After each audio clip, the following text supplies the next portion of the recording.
શ્રીમદ ભગવદ્ ગીતામાં શ્રી કૃષ્ણ વારંવાર અર્જુનને કહે છે ક્ષણભંગુર જીવન, ક્ષણભંગુર જીવન.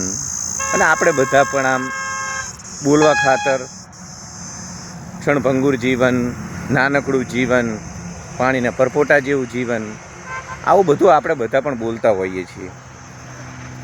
બોલવામાં શું, પરંતુ આપણો જીવન અનુભવ છે ને એ આપણે જીવનને ક્ષણભંગુર નથી માનતા. આપણે હંમેશા જીવન સાથે મોહ અને આસક્તિથી એટલા બધા ચીટકીને જીવીએ છીએ, વિચાર સાથે, મન સાથે, શરીર સાથે. એટલી હદે આપણું તાદાત્મ્ય ભાવ છે કે આપણે બોલીએ ખરા પણ ક્ષણભંગુરતાને વાસ્તવમાં અનુભવતા નથી, અથવા તો એ રીતે જીવતા નથી. પણ ક્યારેક એવો ઘટનાક્રમ બને કે આપણને જીવનની આ નશ્વરતા અને ક્ષણભંગુરતાનો અહેસાસ થઈ જાય. બપોરે ગુજરાતના અમદાવાદમાં મેઘાણીનગરમાં જે પ્લેન ક્રેશની ઘટના બની, આપ સૌ જાણો જ છો. ગુજરાતના પૂર્વ મુખ્યમંત્રી વિજય રૂપાણીનું પણ એમાં નિધન થયું છે, એવા સમાચારો છે.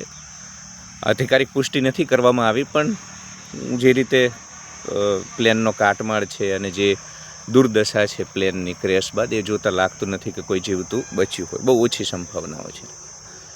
તો બધા જ હુતાત્માઓની આત્માને પરમાત્મા શાંતિ અર્પે એવી પ્રાર્થના કરીએ. પણ આ પ્રકારની ઘટનાઓ બને એટલે આપણને જીવનની ક્ષણભંગુરતાનો વિચાર આવે. જીવન કેટલું બધું, લાઈફ કેટલી બધી અનપ્રેડિક્ટેબલ છે, એ આપણને વાસ્તવમાં અનુભવાય. એક ફોટો છે એ સોશિયલ મીડિયામાં અત્યારે વાયરલ થઈ રહ્યો છે, જેમાં પૂર્વ મુખ્યમંત્રી વિજય રૂપાણી બેઠા છે, બિઝનેસ ક્લાસમાં હોય એવું લાગે છે, અને એક મહિલાએ આમ સેલ્ફી લીધી છે કે ભાઈ મારી પાછળ ગુજરાતના પૂર્વ મુખ્યમંત્રી. એટલે મહિલા એ પછી એ ફોટો પ્લેનમાંથી જ પોસ્ટ કર્યો એમ કે ભાઈ આઈ એમ ટ્રાવેલિંગ વિથ. પણ એ મહિલાને પણ ખબર નથી કે થોડીક ક્ષણો બાદ આ ફોટો અને આ ફોટોની લાઈક અને એ બધું જ રાખ થઈ જવાનું હતું. પૂર્વ મુખ્યમંત્રી વિજયભાઈ રૂપાણીને પણ ખબર નહોતી, અને મને પણ ખબર નથી આ વિડીયો બનાવતી વખતે, અને તમને પણ ખબર નથી આ વિડીયો જોતી વખતે કે મારા અને તમારા કેટલા શ્વાસ લખાયેલા છે. રોડ ઉપર જ એટલા બધા વાહનો, આ વિડીયો બનાવવા માટે મારે ખૂબ મહેનત કરવી પડે છે, સંઘર્ષ કરવો પડે છે. એટલે રોડ ઉપર જ એટલા બધા વ્હીકલ છે ભારતમાં. રોડ અકસ્માતમાં જ રોજ હજારો લોકો મરે છે કે ખરેખર તમે આમ રોડ ઉપર નીકળો ને અને ઘરે સહી સલામત પાછા જો ફરો તો યુદ્ધ જીત્યા બરોબર જ છે. તો જીવન ક્ષણભંગુર છે. અમદાવાદ પ્લેન દુર્ઘટના છે એ આપણને અહેસાસ કરાવે છે કે જીવન ક્ષણભંગુર છે. જીવન ખૂબ જ અલ્પકાલીન છે. પાણી ઉપર આવતા પરપોટા જેવું છે. પાણી ઉપર પરપોટો આવે અને તરત જ ગમે ત્યારે જતો રહે. એ જ રીતે સમુદ્રની અંદર મોજા ઉછળે અને બીજી ક્ષણે એ મોજો સમુદ્રમાં ખતમ થઈ જાય. એમાં અસ્તિત્વના ખેલમાં આપણે એક મોજો છીએ, અને આપણે જ્યારે આ શરીર છોડીને જઈએ એટલે પાછું અસ્તિત્વમાં, આપણે મહાઅસ્તિત્વમાં, જે હજારો કરોડો વર્ષોથી ચાલે છે, આપણે નહીં હોય ત્યારે પણ ચાલુ રહેશે. તો આ ખેલ ચાલુ રહેશે. આપણે બધા મોજાની જેમ ઉછળી અને જતા રહીશું. હવે એ આપણા ઉપર આધારિત છે કે આપણે આપણી જાતને મોજો માનીએ છીએ તો આપણે જતા રહેવાના. આપણે આપણી જાતને આખોય દરિયો માનીએ, આખાય મોટા ખેલનો હિસ્સો માનીએ તો આપણે અહીંયા શાશ્વત રહેવાના. આખું સનાતન અને વેદાંત આના ઉપર જ છે. શરીર સાથે, મન સાથે, વિચાર સાથે તાદાત્મ્ય છોડવાની વાત એટલે જ છે સનાતનમાં, વેદાંતમાં, ઉપનિષદોમાં, કે ભાઈ એટલે વેદાંત આપણને ક્ષણભંગુરતા શીખવે છે. હવે અમદાવાદ પ્લેન દુર્ઘટના જેવી ઘટનાઓમાંથી આપણે શીખવાનું એ છે મિત્રો કે બહુ આસક્તિ અને મોહમાં અહીંયા બહુ જોડાઈ ન જવું. આપણે ઓફિસમાં, આપણા પરિવારમાં, મિત્ર વર્તુળમાં, સમાજ જીવનમાં બહુ જ જોડાઈ અને મોહ અને આસક્તિ પેદા કરીને જીવીએ છીએ.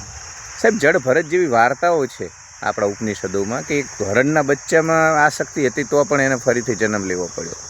તો પુનર્જન્મ ઠીક છે, થાય છે, નથી થતો, એ બીજા નંબરની ચર્ચા છે.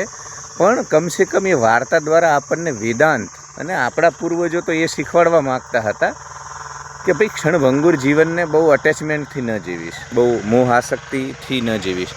એટલે આ વિડીયો થકી હું મારી જાતને પણ કહી રહ્યો છું, અને આ જોનારા તમામ આપણા યુટ્યુબ પરિવારના સભ્યોને પણ કહી રહ્યો છું કે બહુ મોહ આસક્તિ પેદા ન કરવી. આપણે બધા મુસાફર છીએ.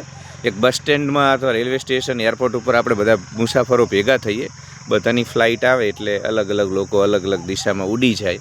એક ફ્લાઇટમાં બેઠેલા લોકો સ્ટેશન આવે ત્યારે ઉતરી જાય. એમ બહુ પરમેનન્સી ક્રિએટ ના કરવી. આપણે બહુ પરમેનન્સી ક્રિએટ, આપણે નોકરીની જગ્યાએ, પરિવારમાં, સમાજમાં બહુ પરમેનન્ટ જોડાઈ જઈએ લોકો સાથે, અને પછી સુખ અને દુઃખ બંનેનો અનુભવ કરીએ છીએ. તો આજની આ ઘટનામાંથી ખૂબ જ દુઃખી છે આખું ગુજરાત, આખું રાષ્ટ્ર, વ્યક્તિગત રીતે હું પણ આવી ઘટનાઓ મને ફરીને આપણા સૌને શીખવી જાય છે કે મોહાશક્તિ, બહુ જોડાણ, બહુ ચિંતાઓ, બહુ તણાવ કશું જ નહીં. આપણે 10 કલાક 12 કલાક જે કરી શકીએ એ કરી શકીએ, બાકી બહુ લોડ લઈને ફરવામાં મજા નથી.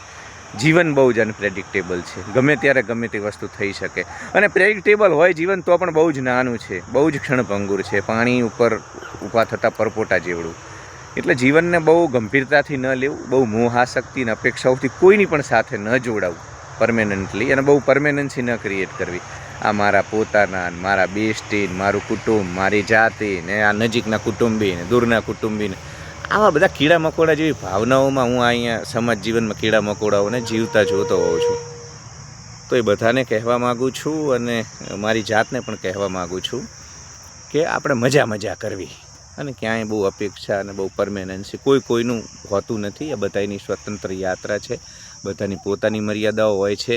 રામને નથી ખબર કે કાલે વનવાસ જવાનું છે. એ મારા ને તમારા બધા, આપણે ગમે એટલા પ્લાનિંગ કરીએ, પણ આપણે અંતે એક જે મોટો પ્લાન છે એનો નાનકડો હિસ્સો છીએ, અને આપણા બધાનું જીવન ખૂબ જ અલ્પ અને ક્ષણભંગુર છે મિત્રો.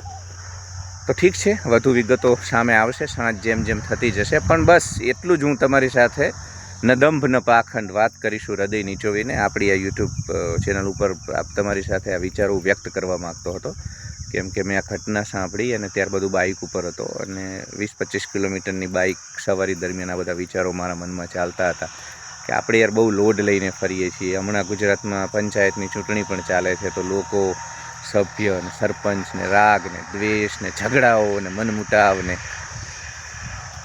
બધું જ ક્ષણભંગુર છે. હોશિયાર માણસોએ, તાર્કિક માણસોએ, ચતુર, ચાલાક, ચબરાક, ચોટીલ માણસોએ કે જે આ ક્ષણભંગુર જીવનને જીવી લે, બહુ લોડ ના લે, બહુ પ્લાનિંગ ના કરે, બહુ ઓવર થિંકિંગ ના કરે, અને આ મુમેન્ટમાં, આ પળમાં જ્યાં પણ આપણને અસ્તિત્વે રાખ્યા છે ત્યાં આપણે આનંદથી લબાલબ ભરી અને જીવનને જીવી લઈએ. ધન્યવાદ. Love you all. Like, share and subscribe.